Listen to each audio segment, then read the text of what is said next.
تو حضور نے فرمایا تم ایسی جگہ پر ہو جہاں پر تمہارا ظاہراً کوئی مددگار نہ ہو اور تم مدد کے طالب بھی ہو، تمہیں مدد کی ضرورت بھی ہو، حضور نے فرمایا تم یہ کلمات پڑھ لو۔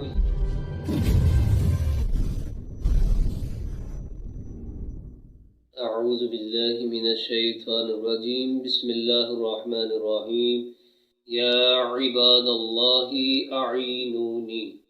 ناظرین، آج آپ کے سامنے ایک ایسا وظیفہ بیان کیا جائے گا کہ ہر گم شدہ چیز تلاش کرنے کا یہ وظیفہ ہے۔ اگر کسی انسان کی کوئی چیز یا کوئی مال یا کوئی انسان گم ہو گیا ہو اور اس کی تلاش جاری ہو اور نہ ملے تو اس وظیفے کو اپنا لے۔ یہ نبی پاک صلی اللہ تعالی علیہ وآلہ وسلم کا بتایا ہوا وظیفہ ہے، بتایا ہوا عمل ہے۔ جو اسے اپنائے گا تو ضرور اسے بہت زیادہ فائدہ ہوگا۔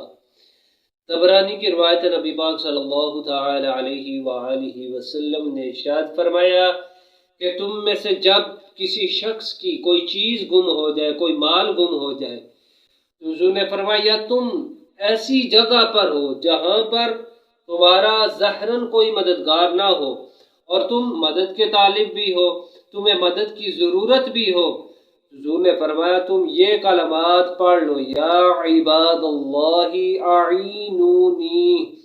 حضور نے فرمایا تمہاری مدد کی جائے گی۔ ان کلمات کا معنی یہ ہے، یا عباد اللہ اعینونی ہے اللہ کے بندو میری مدد کرو۔ حضور نے فرمایا اللہ کے کچھ بندے ایسے ہیں جنہیں تم دیکھ نہیں سکتے، جب تم انہیں پکارو گے تو وہ تمہاری مدد کے لیے آ پہنچیں گے۔